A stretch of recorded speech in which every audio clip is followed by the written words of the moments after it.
Hi good morning to everyone. మనము GSTR ఈ కొత్త గవర్నమెంట్ కొత్త రూల్ ఇచ్చింది కదా. బీ2సి బీ2బి సపరేట్ హెచ్ఎస్ఎన్వై సమ్మరీలో ఇది మనంతా రెడీ చేసుకున్న సాఫ్ట్వేర్ అప్డేట్ చేసుకున్నప్పటికీ సాఫ్ట్వేర్లో ఎర్రర్ రాదు. ఎందుకంటే సాఫ్ట్వేర్లో ఏదైనా మిస్టేక్ ఉంటేనే చూపిస్తుంది. బట్ ఈ ఐటెంలో హెచ్ఎస్ఎన్ కోడ్ ఇన్వాలిడ్ ఉంటే కన్నా మనం అది మాన్యువల్గా చెక్ చేసుకోవాలి. ఈ ఐటెం హెచ్ఎస్ఎన్ కోడ్ అనేది మాన్యువల్గా మనం మాన్యువల్గా ఎలా చేయాలనేది ఈ వీడియో ప్రత్యేకత. మనం అన్ని చేసినప్పటికీ హెచ్ఎస్ఎన్ ఇన్వాలిడ్లో ఉంటే కన్నా మన జిఎస్టిఆర్ అప్లోడ్ చేసినప్పుడు మన గవర్నమెంట్ పోర్టల్లో రాదనమాట. అదే ఇప్పుడు జరుగుతున్న మిస్టేకు. అందరూ మా యొక్క డేటా పంపించినాం కానీ జేఎస్ఓఎన్ ఫైలు వ్యాలిడ్ కాలేదు, వెళ్ళలేదు అంటారు. సో మీ సైడు మిస్టేక్ ఏం లేకుండా చూసుకోవాలంటే ఫస్ట్ ఈ యొక్క వీడియో ప్రకారం చూసుకోండి. హెచ్ఎస్ఎన్ వైజ్ వ్యాలిడేషన్ ఎలా చేయాలా అనేది ఉంటుంది. హెచ్ఎస్ఎన్ ట్రాన్సాక్షన్లోకి వెళ్ళండి. ట్రాన్సాక్షన్లోకి వెళ్ళి లాస్ట్ ఆప్షన్ జిఎస్టి యూటిలిటీస్ ఉంటుంది. అక్కడ వెళ్ళగానే HSN wise validation HSN online అని ఉంటుంది. చూడండి ఆప్షన్, దాన్ని క్లిక్ చేయగానే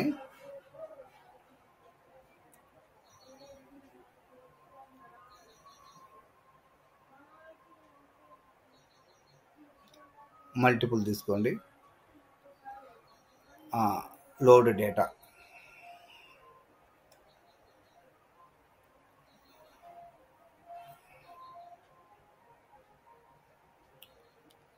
కింద ఆప్షన్ సెలెక్ట్ ఆల్ ఉంటుంది. సెలెక్ట్ ఆల్ చేయండి.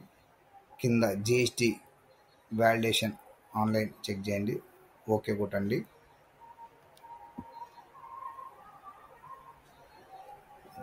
మీ యొక్క డేటా అంతా ఇంపోర్ట్ అవుతుంది.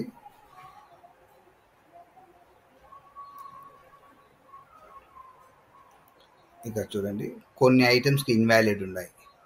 సో ఇన్వాలిడ్ ఉందంటే మనము ఆ ఐటెం తగ్గట్టు అది హెచ్ఎస్ఎన్ కరెక్ట్ కాదని అర్థం. మనం ఐటమ్ మాస్టర్లోకి వెళ్ళి మనము దాన్ని చేంజ్ చేసుకోవాలి.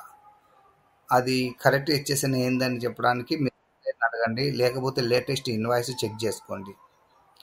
మీకు సైడ్ ఐటమ్ డిస్క్రిప్షన్ కూడా ఉంటుంది.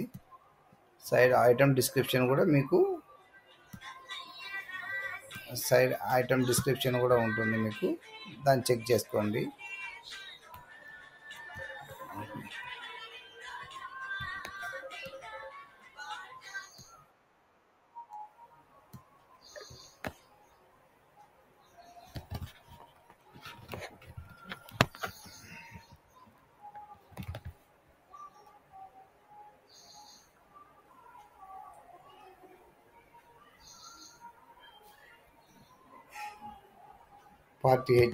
పార్టీ యొక్క జిఎస్టీ నెంబర్ రాంగ్ ఉన్నప్పటికీ వెళ్ళదు.